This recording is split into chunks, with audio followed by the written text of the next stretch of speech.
Attention, please. Okay, we're ready, everybody. Thanks for all your energy and excitement around this topic. So in the last short session this afternoon, we are going to show you some of the output that you've all generated regarding the key issues and actions that have come out of today's meeting. I will tell you that we will be writing a white paper summarizing not only the big questions but the big actions from today. This will be posted to the BrainHub website and we'll distribute it to all of you.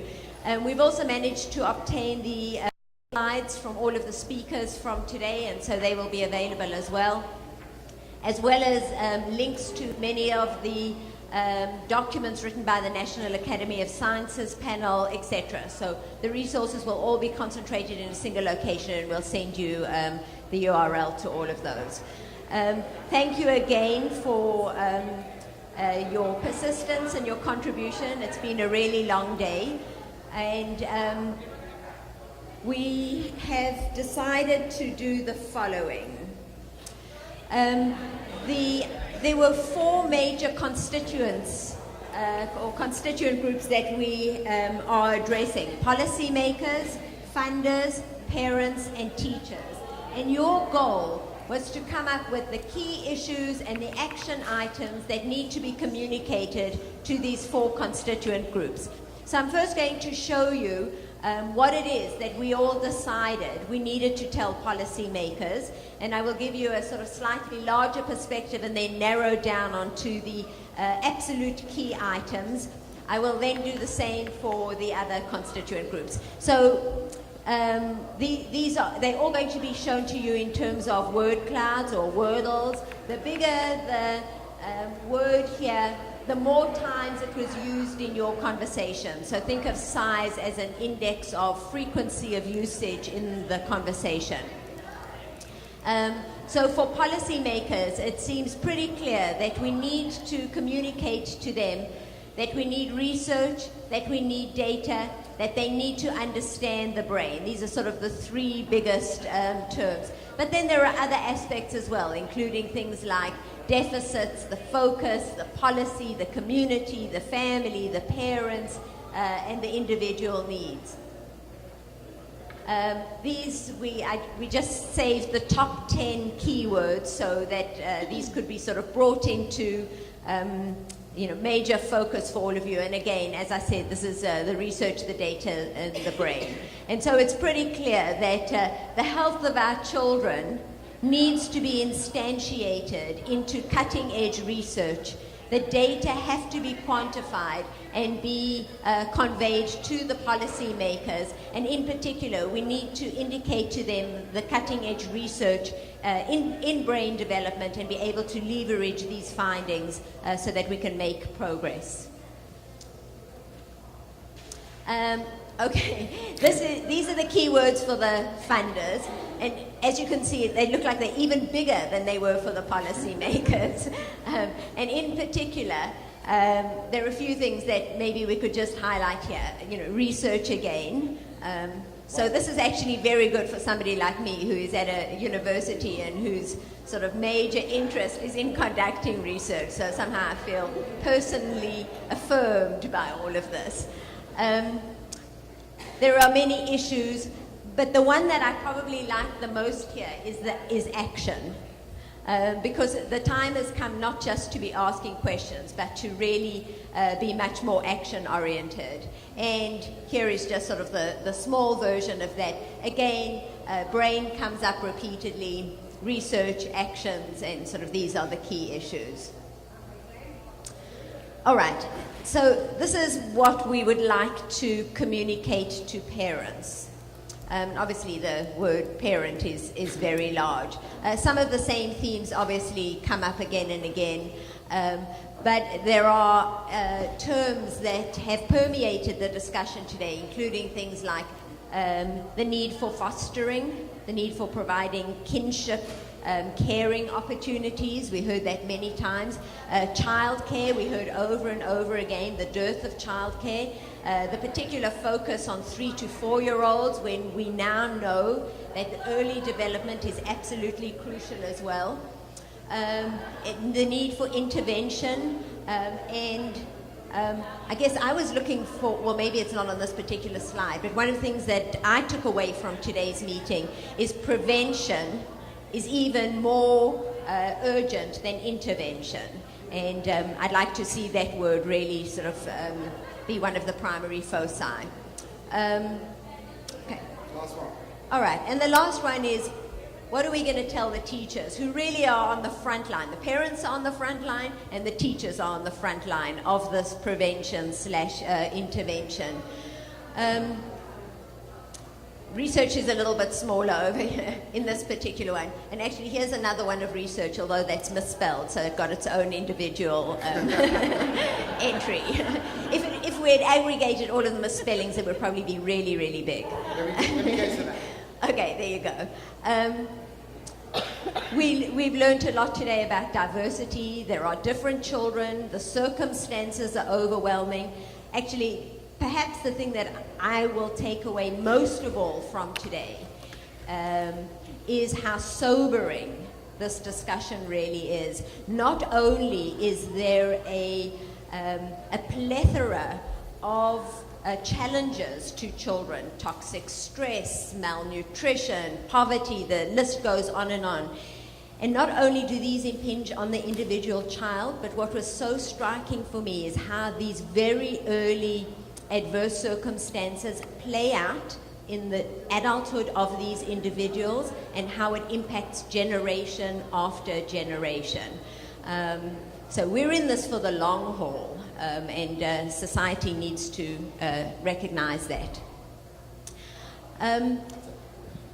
That's all we have to say. We actually have all of the detailed comments that you've made, and this will provide for us the content for the white paper. And so I thank you for your voices, and I thank you for your contribution.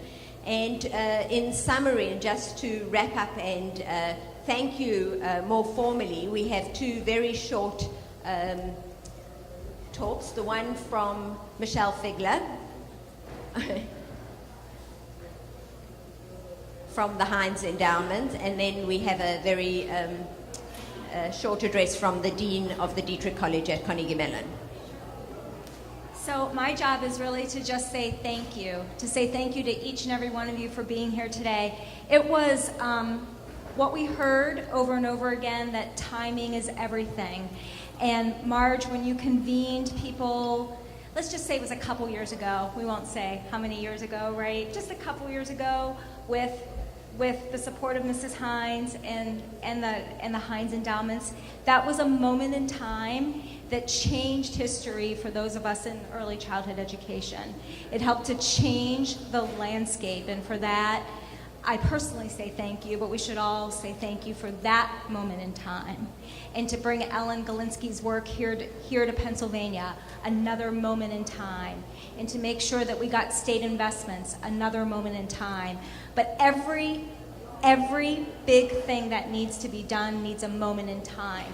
And this is another moment in time, to be able to have researchers around us at our disposal almost. That's what I heard today at my table. Researchers who said, we want more of this.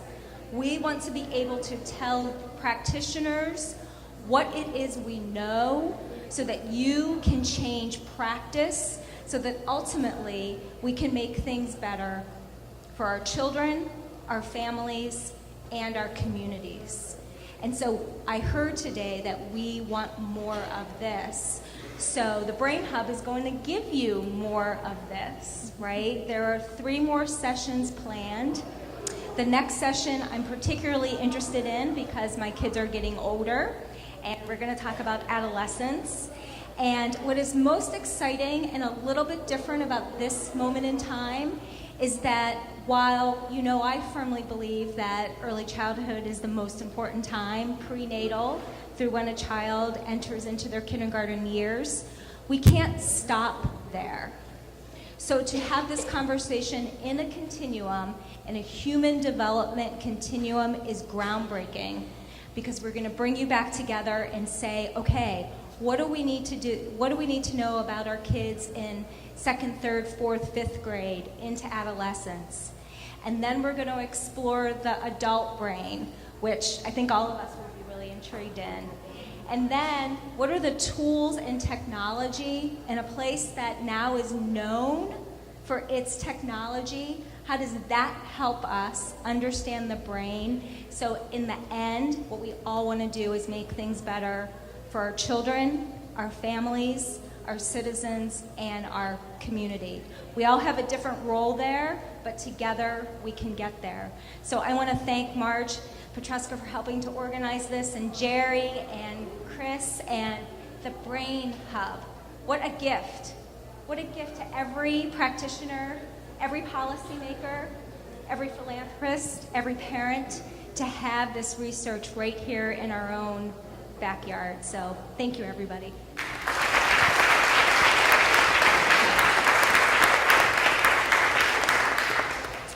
I'm going to give the last word to the Dean of the Dietrich College at Carnegie Mellon University. So before I hand the microphone over to him, I'll just take a moment to express my own personal thanks.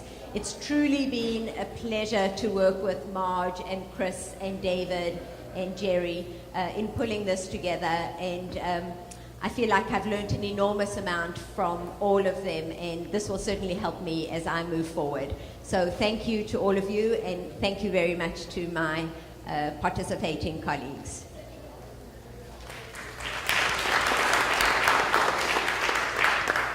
And thanks to Marlene. So good afternoon. I'm Richard Scheines. I'm the Dean of the Dietrich College of Humanities and Social Sciences. And I'm very disappointed to have been too busy to attend a lot of this. This is really one of the bad parts about being a dean. You just don't get to attend these sorts of events. But I want to say a few words to really reinforce the importance of these sorts of initiatives, both for us and for the larger community that we're a part of. So most of us at CMU and institutions like it are trained in basic research in a single discipline like neuroscience. We're rarely trained in any explicit way to do interdisciplinary research, and even more rarely are we pushed as PhD students and postdocs to connect our research to policy and makers and practitioners. So it might seem like doing primarily benefits the community of policymakers and practitioners, but in my experience, we in the Academy profit immensely from being pushed to make our research relevant to the policymakers and practitioners. So I just want to say a few words about that, because I think that's really part of the spirit of this event. It's not only us giving to you, you are really giving to us enormously.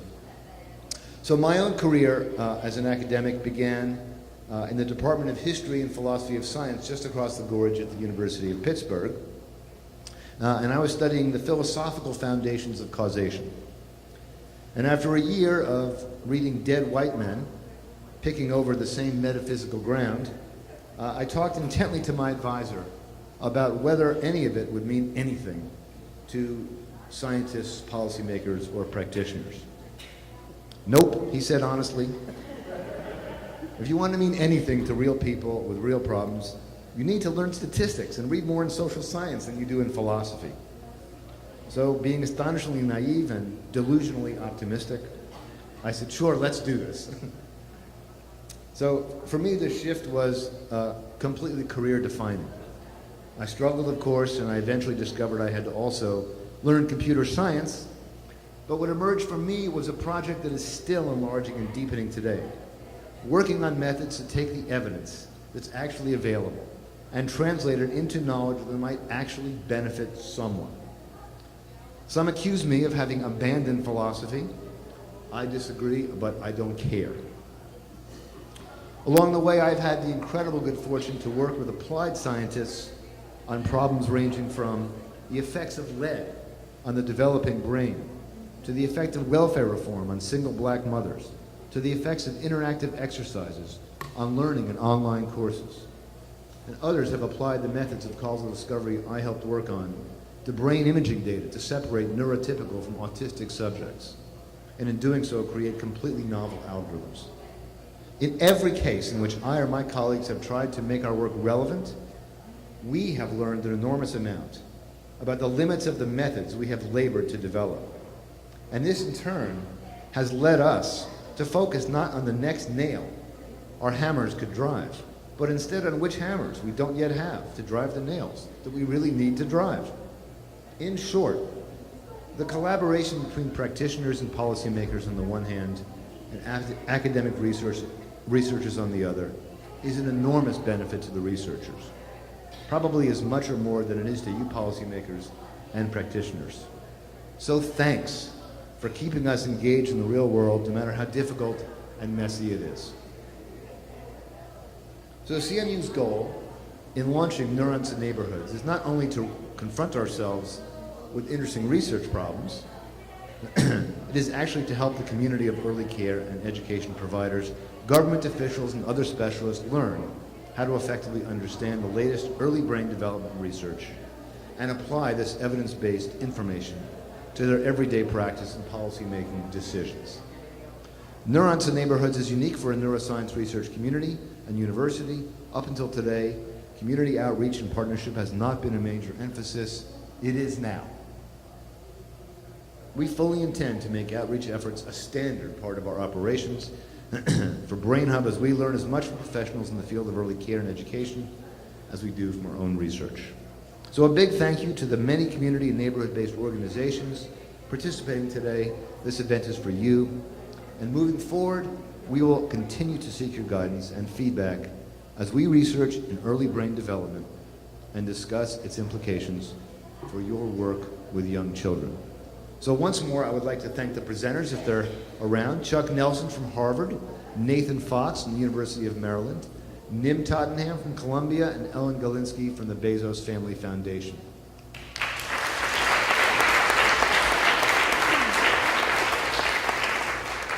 And a thank you to our response policy panel: Lisa Watson from CHIP PA, Erin Dalton from Allegheny County Department of Human Services, Natalia Rudiak from Councilman City of Pittsburgh, and the Reverend Brenda J. Gregg of the Project Destiny, Inc.